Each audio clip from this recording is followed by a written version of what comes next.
backed myself up by putting a way in which this day can absorb those problems, really. Hello, Rebecca. Just mentioned you about Entrepreneur Business Live Barcelona. We're just checking in to go live on LinkedIn and on Facebook.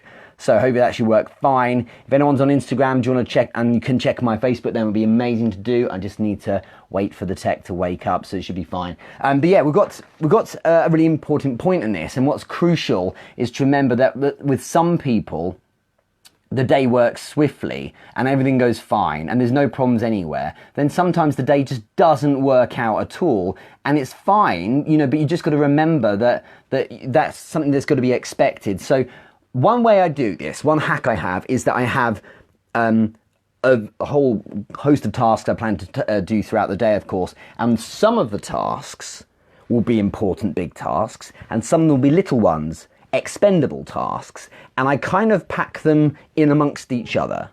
So what that means is I'm saying, right, this is a big task, then I can put a little one in for 10 minutes after here, then I've got this big one, then a little, and I'm paving my way through the day like that. So if stuff happens and I lose 10 minutes, maybe someone needs me, I get a call that I can't leave, I have something urgent come up, I live at home, I work at home on some days as well, and maybe the family needs me for something. It is a really important idea, a really good idea rather, to make sure that you're, just making sure if you have to drop the ball, you can pick up the ones that matter.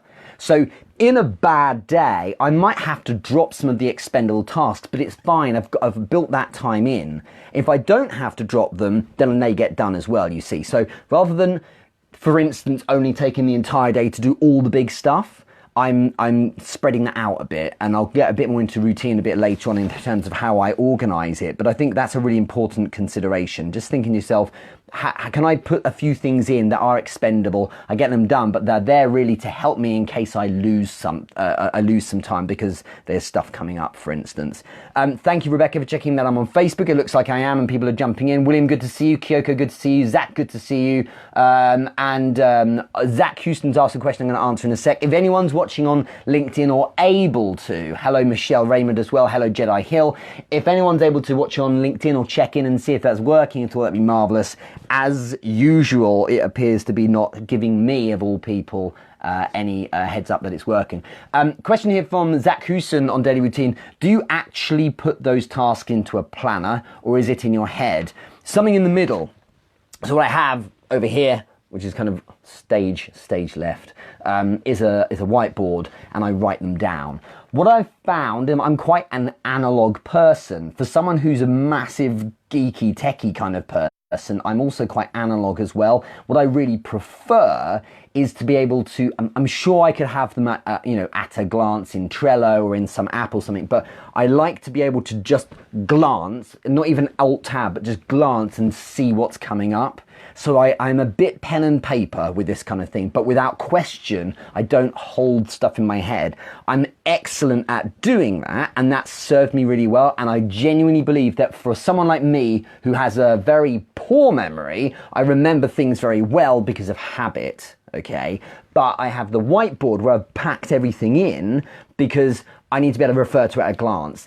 Also, it's gamified. This is a really important point in how I build the day out, and I'll explain some of the mechanisms in a minute, but I gamify the day. What that means is people say things like, oh, you shouldn't watch the clock. Don't watch the clock, Richard. You should have passion, enjoy what you're doing. I watch the clock because I'm making it like a bit of a challenge always. So what I do is I have a to-do list, as most do. In addition to that, I bolt next to each of those items to do a time slot when I will be doing it. Not notionally do in the morning. It's a set time when I will do it, and then a set time when I will finish it because the next task is starting. So for instance, 9:15 do X, 9:35 do Y. And it means I've got, in that instance, a 20-minute period where I have to focus on nailing that one task. And it's exciting in a way because you're like, even the mundane tasks, you're like, come on, I've got 7 minutes left to complete this. The day zips past, but the productivity is outrageous. You get so much more done this way because you're really focused on nailing those tasks, not just doing the task well, but also, you know, you've got that good pressure behind you as well. So rather than like, I wonder what I'll do next. Oh yeah, I've got those other things to do. It's more a case of, right, I've got this thing next. And the thinking is taken out of it, because the thinking was actually done the night before when I prepped or planned the start of the next day. It's worth adding on this point here as well. I actually used, I made that point deliberately. I plan the start of the day. I don't plan all of the day. What I do is I plan, the first item on my when to-do list is actually the task of writing up, you know, writing a plan, for example. And then I might have a few tasks, and then it's like 10:45 to 10:55, go make a coffee. 10:55 to 11 o'clock is plan the next 2 hours. And it's really good to kind of keep, because there's too much movement in the day, keeping tight with what I'm doing. So a few more things on that in a minute I'll be using. Leonila from over in Portugal, of course, who's going live on Facebook in my Entrepreneur Business Group a bit later today, which will be exciting to watch, has said, I use a time cube and have the same feeling. That's an exciting idea. I'm not familiar with the time cube. And Michelle Raymond, Jedi Hill has said on Facebook, pen and paper all wires different circuits in your brain than typing online does. It probably does, I agree. Good to see a lot of people here. So Carolina Mankowski's here, Tendai Bruken's here, Trent Sumis, my man, is watching from over in the States. Nadine is here from Canada. Thank you very much everyone for watching. Jesper's from down here in Europe, well done. Jensen Sinaf's here as well. Is anyone able to check on LinkedIn, see if it's even awake? That'd be quite nice to see if it's actually working at all. And I'm going to be mentioning, and talk about a giveaway in a minute, which is something to do with LinkedIn. I'll be talking about very soon. And also those of you who joined a bit later on, make sure you put in the comments #TeamLive or #TeamReplay and tell us where you're watching from as well. Next week, on Wednesday the 18th, is Entrepreneur Business Live Barcelona. Okay, so with Rebecca Godfrey from the Leadership Vaccine, Kyoko Takayama, who is a public speaking coach, and for myself. And the focus on that, the topic will be focused very much on the idea of broadcasting your message. We'll have networking as well, but the live stream will take place as usual in the Entrepreneur Business Group on Facebook on Wednesday next week from 6 p.m. European time. So it's 5 p.m. London time, and East Coast, that will be midday, I think, that their time. So you better watch live from the group. I feel like the LinkedIn live stream's letting us down somewhat by not being on. Shall we give it another shot? So I'm going to close it and give it another try. This is the point where I try later, and I go back to it later on today, and it's Richard Moore was live 17 times, something like that. But, you know, let's try and get live again, see if that will actually work for us, because it's a load of nonsense half the time. At best, it's a load of nonsense, but hopefully it will actually start working. Tech, right? I was saying earlier, and those of you who aren't aware, I want to share this. My YouTube channel here that I was featured on in the UK Book of YouTube last year is going to be relaunched in a few weeks' time. That's why there's a strategic reason why we're not streaming live there at the moment. We're going to be live there, relaunching there in a few weeks' time with a brand new channel, so I'm really excited about that. So I will obviously tell you a lot more about it soon. Hello, Kyoko. Nice to see you on Facebook. Of course, you're going to be with us next week in Barcelona. The following week, on the 26th, on the Thursday, I will be in Miami with Shay Rowbottom and Shani Moret, and we'll be talking about video content in business. So that'll be another Entrepreneur Business Live, 2 in 2 weeks, across 2 continents, 2 cities, 2 countries. Very excited about that, and we'll be helping some different charities along the way. LinkedIn's not live yet, said Jesper Backengle. I would like it to be, so let's see if it works now. It's technically live. Apparently we're live, but I don't know where it's broadcasting to, so hopefully that will fix itself soon. Keep your eye on it if you would, you lot, and tell me if it gets any better. Let's go on to the next question. So Goldie, thank you very much for that. Good question. So my point about that is to deal with bouncing back to your routine when you're disrupted, is to have expendable tasks. intermingled with important tasks. That way, if you lose some, you can crack right on. But the when to do list concept of having set times and slots next to each task means it's like, oh man, that was annoying. I had to answer the door. That person was really important to speak to. I've lost that chance. But you know what? I can pick up this next task. It's 11:18 now. It starts at 11:20. Let's go. And by watching the clock and gamifying your day against times and time slots, it really makes a big difference. Move for our daughters. Good to see you on Instagram. Nikki Devine, you're here as well, and Mirav Levine is here as well. Thank you very much for watching from your name over at LinkedIn. Run a recruiting business. I did that about 12 years ago. No, about 9 years ago, which I work from at home. Can I grow a business without having a physical office? Thanks. So, grow a business, do you mean more customers? Or do you mean more people, as in a larger business so you can scale it up and take more on? I think that you probably might mean both. Firstly, of course you can. My days in headhunting recruitment were in an office, and I really didn't need it. Because when I'm visiting clients, and when I was seeing candidates, I'd meet them for a coffee, or I'd just do like a Skype call, and you could be anywhere. So you can easily be at home in it. Here's the thing you've got to remember about, and the reason why this is important is because I've found a really important way to grow and to engage with people well is by doing video chat rather than by phone call. I always did phone calls with people, always that were Skype, because I got so much more from them. And it's crazy because people worry about this idea because they say things like, people aren't going to take you seriously because look, you're at home. Here's the thing. No one actually cares. No one cares at all. No one said to me, Richard, I see you're in an office there, but it's open plan, man. There's people walking past, or I can hear someone on the phone next to you trying to sell something. Or someone saying, Richard, I see you're not wearing a tie there. The point is, no one has a problem with these little things unless you give them a reason to have a problem with those little things. If you're being utterly useless, they'll find that they'll use that as a reason to get off the call.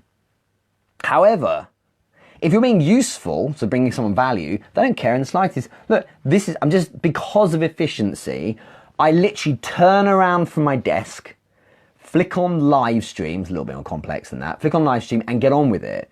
No one actually cares that I'm not doing this from Buckingham Palace or from the top of the Shard. I'm doing it just in my home office on a Monday because life's a lot easier that way. No one cares because you're here for the content, not how the background looks. It's a bit of a consideration, but not really that much. I've not left dirty laundry anywhere or a plate with unfinished food on, sure, but at the same time, no one actually cares about this background stuff. So actually, what you can do, David, is just crack on. You can just get on with it from home.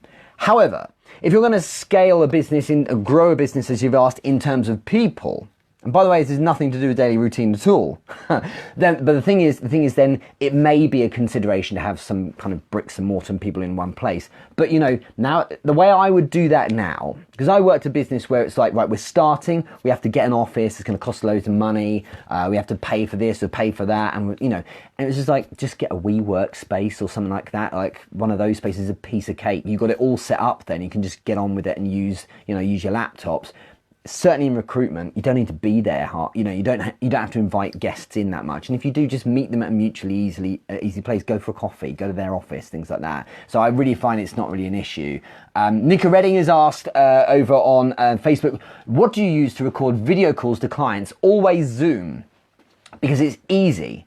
And in fact, even the free account, you can record and you can go live for up to 40 minutes with someone. I have the pro account, so I can go indefinitely, but it's really worth it. It really is. And you've asked here also, how do you send video messages to them by email or by text? A video message is in it, like I use a DM.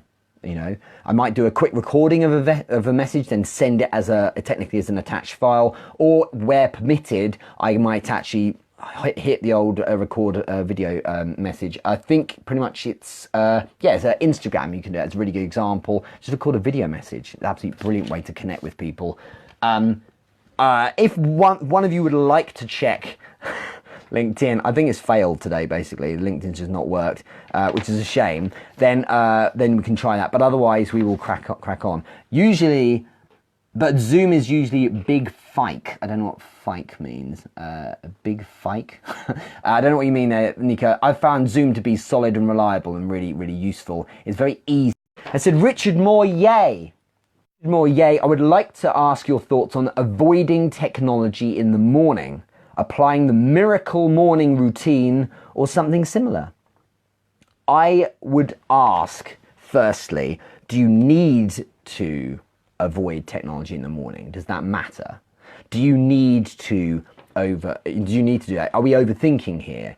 For some, I don't know if this is you or not, Brandy, for some, things like we mustn't use technology in the morning is possibly a bit of a cute thing that makes us feel a little bit more kind of hippie and cool these days. Why?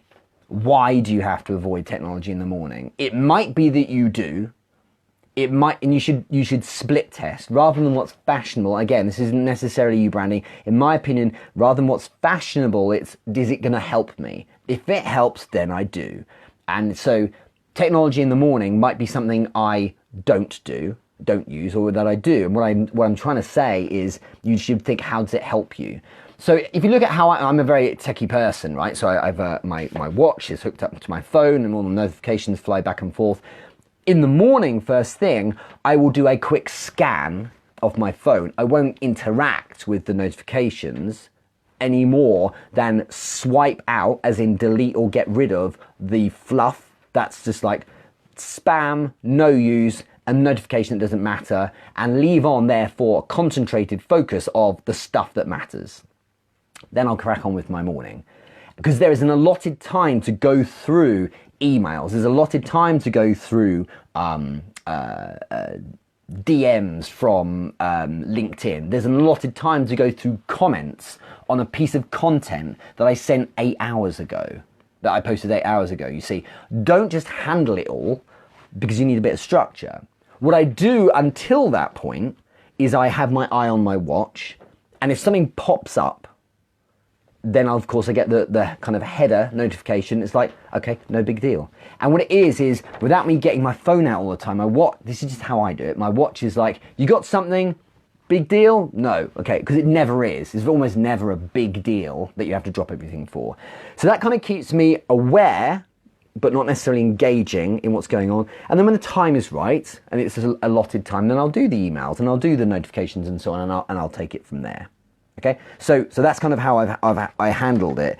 That's what I do, and in fact, if you look at my routine in the morning, it's today, for example, it's 5:45. I'm up, and that's not to show off. It's just because if I get up, I can go to the gym. So I have a little bit of a breakfast and go to the gym. I can be back here by just after 7, because I can then get my girls up.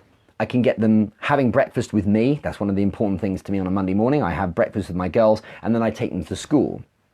Come back, have proper breakfast, and a cup of coffee, which is a kind of a bit of a ritual. And then I read something. Then I start my day and plan it and things like that. So the reason why I go to the gym very early is so it's out the way. But by the time I come back, I've done the gym. It's out the way, and everyone's still asleep, so I wake everyone up and we start the day then. But I've already ticked been to the gym box, you see. So it kind of, if I try to do it later in the day, it's really hard. I've tried it; it's very difficult to kind of squeeze it in. So, you know, I have that kind of routine. But as I say, I've always mindful that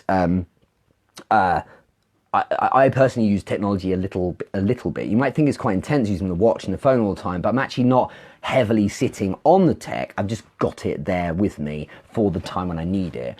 I personally prefer using the PC way more than using a phone. I've got massive hands as well, but I do find that if I'm on the PC, I can just kind of work through the comments and things a lot easier, and the DMs and that. And I even use WhatsApp on PC because it makes life a little easier. First thing in the morning, start a happy playlist on Spotify. of someone using tech positively, and I think I highly recommended it. It plays around the house. I love it. Good idea. Everyone's different, says Carolina Mankowski. My phone is the first thing I'll grab in the morning, then on with my day. Ajani, I second that. It doesn't mean, this is the thing, seriously. Honestly, and I'm not going to take either side because it's each to their own, but some people will say it's destructive to start your day. Oh, look, you're dependent on your phone. Well, really? Because are you? Because your whole world has decided, you know, your social, your friends, your family, all that stuff. People have decided to connect with you or send you something or be in touch or ask you something whilst whilst you've been tucked up in bed. What a really nice idea to wake up and consume messages from friends and family. What an amazing idea. You know, there's a lot of different ways of looking at it. Oh, it's destructive. I think it's a waste of time to wake up, roll over, pick up the phone and just thumb, you know, inanely through stuff. But I do feel that you know, you can be purposeful about what you're doing on it. That's an important way to look at it. So that's a really good question. And just check I haven't missed anything on the question.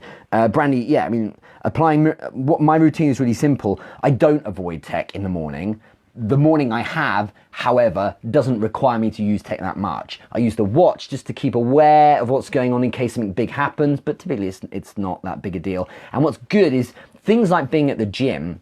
When I get a message on my watch, it allows me to just kind of put it up here and, you know, think that's going to affect the day in this way, or, you know, it allows me to be aware of it, but I can crack on with what I'm doing, for example. So it's quite a handy way of looking at things. This is hilarious. LinkedIn has been utter rubbish today. Let's just see how we do. I'll try it again just for fun. So good question. Let's get on to the giveaway.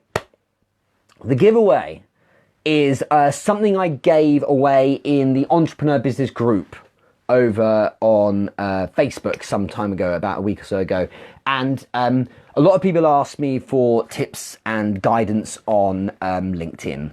So I think I've done really well on LinkedIn the last 18 months or so. I've gone from essentially 0 to something like 12,000 followers, which isn't the fastest growth at all, but there's some really strong engagement. I'm getting really great inbound leads, deals, business, consulting gigs, all that kind of thing. What I'm going to be sharing in front of 3,000 people, event I'm at called Digital Design Days. I'm focusing on how to leverage the platform LinkedIn to kind of distribute your content and get something meaningful in return.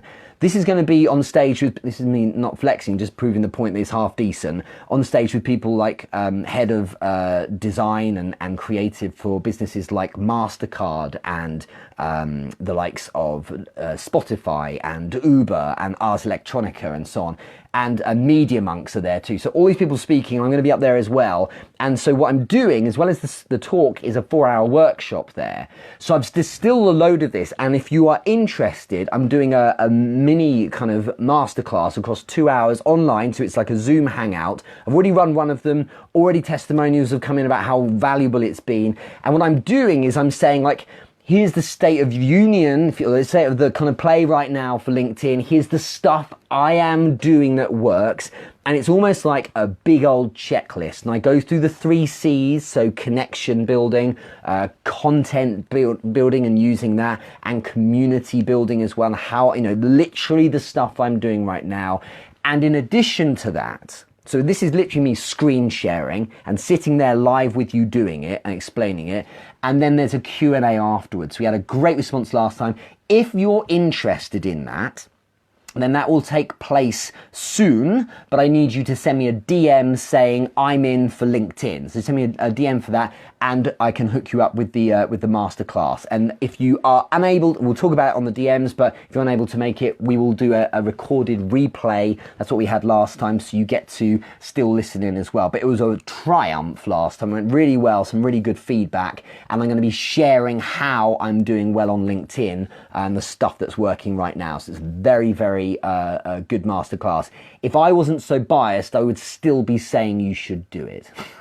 Okay, so if you want in, DM me. I'm in for LinkedIn, and I'll explain a bit more as we go along. And let's see how that goes. So next question is from Simon Fuller over on LinkedIn as well. Hey Richard, not sure if relevant.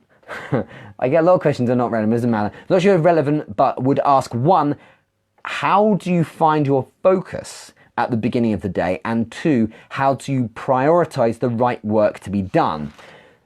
So I find the focus because I'm accountable to my when to do list. I'm accountable to it because I've written out, here are the things I'm going to be doing. Here's the second time and the time allotted to do it that way. Because then you're like, right, well, it's 9:15 now. This is the thing I've next got to do. And that's how it works. Whereas if it's like, oh, hopefully I'll be motivated today, I'm relying on too much hope. And in fact, when I have, I speak to some people who are like, oh, I watch a couple of YouTube videos to get me pumped in the morning. Good for you if it works. For me, it doesn't, because I'm only human, and so there's like, there's that other video, it looks really good, and then you can indulge too much, you see. So it's very much more a focus on the things that I've written down and said I'm going to do. I also am being real, because I find I'm actually a really good worker in the evening. I do very well in the evening, whereas in the morning it takes me a bit of time to warm up. So rather than forcing it, I've designed my days, certainly the weekdays, are all about waking up and being with my children and my family and having breakfast together and taking them to school and things like that. And actually, although it was raining, it was quite nice to do that this morning, you see. And it's rather than the pressure of got to be in the office or got to get this thing done, it's, that kind of thing takes precedence, and it gets me an opportunity to kind of warm up a bit. And I think every day is different, but with a routine nailed down, I do tend to find I don't have to worry about being motivated or not. It sounds like a weird thing, but I don't use being motivated or not as the driver behind me deciding to do any work.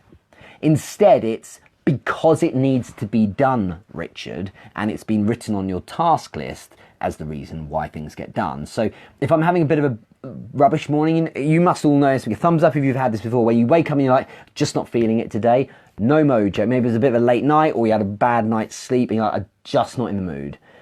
But the thing is, when it's like, but in 15 minutes I've got task number one, it's due, and I've got the weight of the other task behind it, I have to just start. Just do it. You think about this, right? So with a very few exceptions, we've been live every single week for 160 weeks. I think I've not been live and put a pre-recorded thing up instead less than 10 of those weeks, like when I have my operation and so on. So as if I'm always going to be completely pumped about doing the live stream. Sometimes I'm just not in the mood, but it's going to happen. Sorry, go do it. And that's a really important thing, because if it's something you like doing, you remember whilst doing it that you really like doing it, and you feel quite pumped and focused as you go along. So that hopefully helps you, but that kind of gives you, and you then remember and you keep your focus. Your second part of your question, though, to be done.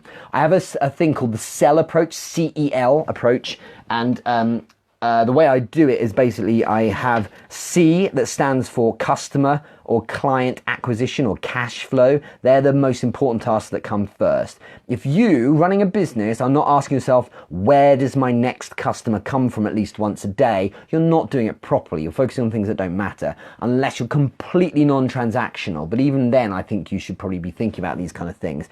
So it's a big deal to be asking that. And if I have an important email to write, but I also have an opportunity to close someone, those closing opportunities come first, because I'm at my best typically between, say, 9 and 11 o'clock. It's a really good idea to have those things first. So customer acquisitions and things, new client onboarding, that all comes first.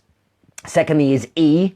So after customer acquisition and cash flow, E is essential tasks, in inverted commas. Essentials like hair is on fire, this stuff needs to be done. And remember, this comes second to customer acquisition. A lot of problems go away when more cash is coming into the business. And if you have that first, at least, even if you got hard stuff to come, when you start these essential tasks, the day is already a good day because you've made some progress in the direction of either trying to gain a new customer, so maybe you put some new things out there, or you've actually closed some people as well. So it's a really nice foundation for handling the essential tasks. Essential things come next. And then the L of CEL, Simon, is lines of work and lines of focus. What that is you basically saying, what are the lines of work I actually have? What's the thing I do? So, is it sales consulting? Is it helping people with social media strategy and online engagement?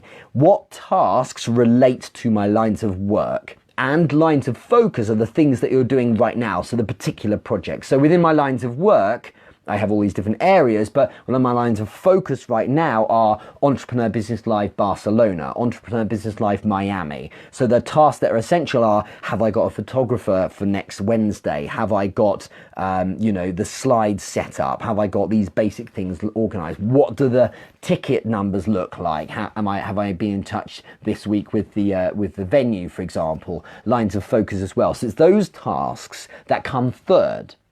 And the reason why is because they are all aligned with my work.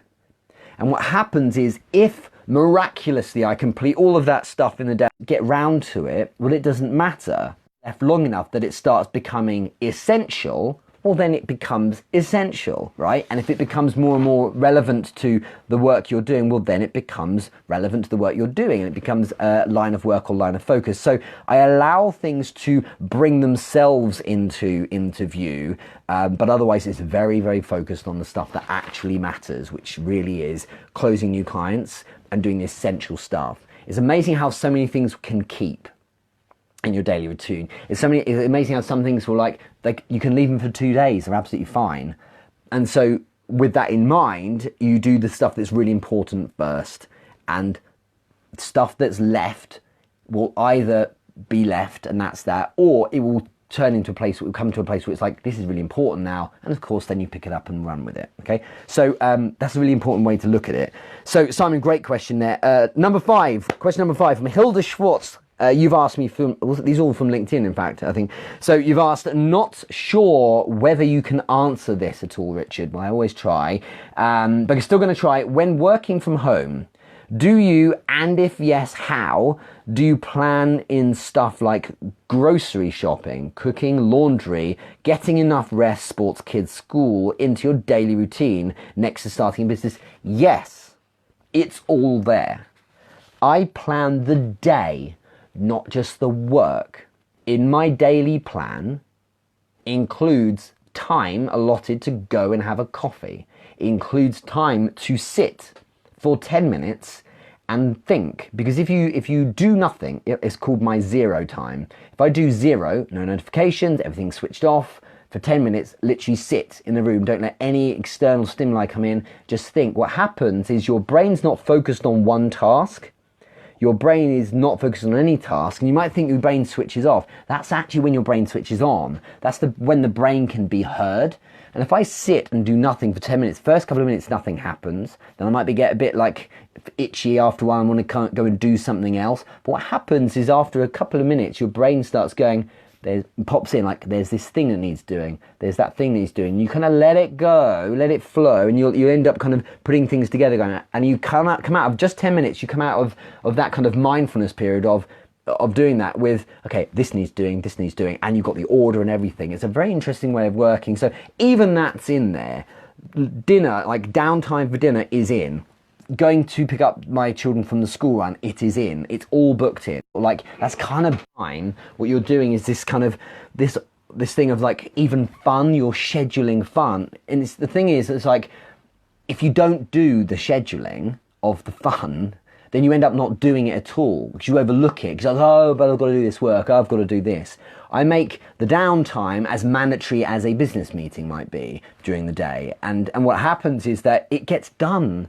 It means I get to do the fun stuff as well, because I actually have blocked it in. And it means I don't get stressed because I'm having time out and, oh man, I've got to do that thing, because I've booked it all in. So I'm managing my expectations. It's like, it's cool to take this 30 minutes out, because actually I've looked at my day and planned it in a way in which that's achievable, because I've got these other things to do as well. Okay, there's ebb and flow, of course, with the seasons as things get busy or not as busy, but building in means it gets done.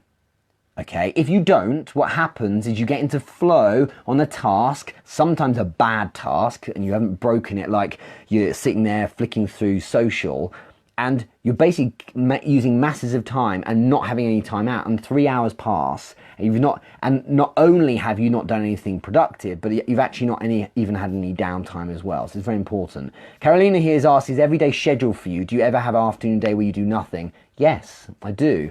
And the holy grail beyond money, is nice to get money and so on. It's good when you kind of get to that point. But beyond there, I've found that the place I really try and target is flexibility. So it allows me to say, and I've done this before, it's like, I need this half day off. Friday last week, Carolina, for my youngest daughter, who's only 4.5, she started her first day at school. So just like today as well, it's like I usually take them to school anyway, but I wanted more time in the morning, and I wanted to make sure that at 2:45 I was done, so I could walk to the school. They finished at 3 on Friday, pick her up, spend time with her, a good hour before I cracked on with a bit more work, because I wanted to make sure I build that in. So if you look at weekends as a good example, I have a lot less planned in because it is all in on family time, but there'll be a check-in station here, and it's like check in on this. There's maybe a post that goes out, but that stuff's scheduled anyway. You've got the software to do it, you might as well use it. And that's a really good way of doing it. So a lot of the time I do nothing, but that will still be intentional. It is never because I can't be bothered. If I can't be bothered, I fight aggressively against that by the way you've got to build. This is a really important thing that's worked for me. If ever you're like, I can't be bothered, the way out of that, there is a solution. The way out of that is action, but action against the most minute tasks. And it's called building momentum to get back in. People know what they need to do, but you don't have the willpower or energy when you're feeling rubbish to do the big task to get yourself really moving again. So the little ones give you a bit of momentum with some small wins, and it really helps you pick up. So that's the way I do that. So I can get back into it, but that's, it's important to be cool with having time out if you've earned it. If I've got big stuff on, I need to work. It's as simple as that, really. Okay. Just to recap a couple of the notes before we finish up here. So firstly, Barcelona next week, Entrepreneur Business Live. If you're in Barcelona, come and join us. Go to therichardmoore.com. You can grab a ticket. We'll be talking about broadcasting talking about using video content. If you cannot make them, they will be streamed in the Entrepreneur Business Live, the Entrepreneur Business Group on Facebook. So you can just search for the group Entrepreneur Business Group and you'll see it on Facebook, and you can see the speakers stream live right there. I will also try and stream over on LinkedIn, but it's decided to do absolutely nothing today. So Restream has said, yeah, we're live, but it's simply not. And in addition to that, it was very well received last week. I think it was last week. And so we're doing, again, the LinkedIn Masterclass. So I'm sharing. We've already had a few DMs pop in whilst we're doing the live stream. I'll be sharing across 2 hours very soon how I use LinkedIn, connections, building community, content, literally screen sharing live with you, not like this, but in a Zoom chat, so you can speak to me as well, how I do it. I'll be breaking it down, and it's not like here's stuff that I did months ago. This is the now checklist. This is the 2019 moving to 2020 checklist, and after that kind of hour-ish, there'll be a Q&A as well. It's recorded too, so you can obviously watch it back again. If you're interested in joining me for the LinkedIn Masterclass, this is a masterclass I will then be taking to Milan in front of 3,000 people next month. I'm also doing a London-based in-person version of it. So if you want to get the easy version to kind of consume by not visiting any of these places, you can simply do it online with me in a Hangout. Send me a DM that says I'm in for LinkedIn, and I'll get back to you with a bit more detail on that after the show. So let me know. A few messages coming through on Instagram. 2 black hearts. I'm a student at Wits University. Is it Wits? Yeah, Wits University. Currently do my teaching TESOL certificate. I think that's teaching language abroad, isn't it? I want to go teach English in Asia, South Korea, or China to be specific. I want to make money and come back to South and start a business. Good. Go do it. Good for you. Okay. If you have a question, then I'm happy to answer it as well. But all the best for that. I know some people who've done it with great success. And Putrad J4371 says, "Are you no Bitcoin?" Yes, I know about Bitcoin. Thanks so much. Next question. So, Sam Bates has asked, Richard Moore, how do you deal with the conflict of being around loved ones who are negative? You can't just cut them out of your life. Give me a thumbs up or a heart or something. Has this been an issue for any of you? Is this something that's come up at all? Being around loved ones who are negative, you can't just come out of your life. No, you can't. And they're loved ones. They're loved ones for a reason, right? And the thing is, they want the best for you. If someone's being negative, they're projecting their worldview. They're projecting their worldview onto you of how they'd react to, what's in front of them. And so it's important to understand that if someone doesn't get what you do, okay, if someone doesn't get what you do, you can try and explain it, but as we know, for some things, people have a lot of conviction. So, for example, if I try and convince someone that their religion's wrong, then I'm going to have a hard time doing it. But some people are a little bit on the fence about some things, and I may be a bit able to persuade them. Some people, and you will know them, are negative because they don't get it, or they're negative because they don't like it. Now you have to take a view on this. Do I explain how it works? I suggest you do. But then look at the reaction. If the reaction is constantly negative still, then the result is that you can't cut them out. They're a loved one. They're friends or family, and that's not cool. So instead, be friends with them, be a family member, talk about other stuff. I don't minimize my time. Jedi Hill here said reduce your time around them. I completely see what you're saying. If it's a loved one or a family member, I don't reduce my time around them unless they're a constantly negative person. That's different. If they're negative about my thing, okay, then I minimize my time around the subject. So and this has happened to me plenty of times in the past, when someone's like, what, really? That's not much, that's not that good, what are you doing that for, kind of thing. I've tried to explain it and they don't get it, I will leave it. I'm like, do you know what, whenever they bring up work, I will give them a shortish answer, I won't be rude, and we'll move on, and there are people I know who helping different companies and that, and that's not a real job, and if there's that response, it's like, no problem, we won't talk about it. There's no point trying to convince people otherwise unless they're like, I just don't quite understand it. That's fine. But if they're going to be negative, just doesn't mean you can't have a great time with them. This is what I'm saying. Some people are negative all the time. Some people have that in their DNA, that's how they're built. So minimize time with them. But what I do with the loved ones and the close family that I like, just like, they don't need to know about it. What's the point? So that's important. Some people just aren't going to understand it. They're from a different world. That's the way to look at it. So you just got to enjoy being around your loved ones with the topics or with the activities that you enjoy spending time with them doing. So it might be small talk. It might be watching sports. It might be just hanging out as family time. But when you can see it's going to be talking about your thing, just leave it. Just don't bother. That's how I handle that, in my opinion. Can't wait for Entrepreneur Business Live in Barcelona next week. Claudia, lovely to hear from you, and looking forward to seeing you there as well. Two Black Hearts, what do you do exactly? What's your craft? So I've worked for 17 years in sales, so number of different types of selling, and my business, Two Black Hearts, I don't know your real name, sorry, is coaching corporates in sales, but I also work a lot with startups, specifically on online engagement and kind of the commercializing of their ideas.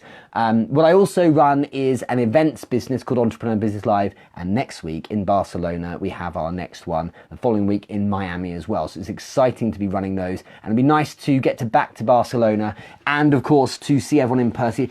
It's funny, someone this morning sent me a message saying, can you send me a link to the LinkedIn meetup in Miami? I was like, well, you do mean Entrepreneur Business Live, but it is a bit of one. There's a lot of community from LinkedIn that's getting together. So it's really nice that so many people are kind of coming together for these events. I'm really pleased with it. Carolina Mankowski's added on Facebook, sit down and have a heart-to-heart with them. Most people who are negative are jealous. There is so much more to this. That you are more than welcome to DM me, and I can go through much more depth in this. There you go. So there's I'm not a life coach. I'm a business coach, and Carolina there is probably a better person to speak to about this kind of thing then. A couple more questions. Mirav Levine has said, a good conversation to have on daily routine. Can you add something about sticking to the routine when you just love starting projects? Look, I'm an action-taking person. I love, like most people, the shiny new thing. It doesn't mean follow through all the time and sticking to routine. You have to build in time, Mirav, as a reward, okay, for sticking to your routine. Build in time to focus, to explore your new projects. So for instance, if I have my business that takes 98% of my time, and if I hit the things I'm going to do, if I've done all the tasks, then of course I'll set myself like, as a well done, because I've done it. And maybe if I make, if I made $3,000 this week so far, then I've hit a reward. Then I get my hour on a Wednesday for projects, special projects where I can explore something. So maybe I explore Bitcoin. What was your name? Maybe I explore Bitcoin Putrad J4371. Maybe I explore e-commerce in some different way. Maybe I write a book. So whatever my new I love starting new. If I love starting new projects, great. You will massively fail if you constantly start new stuff and never follow through. Follow through on something. Focus on the thing that you can do, and if you want to add new stuff, great. But think about how much time and energy goes to each side. Okay, so one thing, a little bit of time that is exploring new things, but the majority of time is spent with making sure you deliver on the main thing you're working on, and that supports your space to be able to work on and try out some new stuff. Okay, Two Black Hearts. Are you familiar with Jordan Belfort? Yes, I am absolutely familiar with Jordan Belfort, the Wolf of Wall Street, as he's known. Next question, a couple more to go. Let's go with Reese Thomas. How do you incorporate mindfulness into your daily routine? I think I kind of answered this already, Reese. What I do is I have 10 minutes, a couple of times in the day, sit down. I'm really aware of me.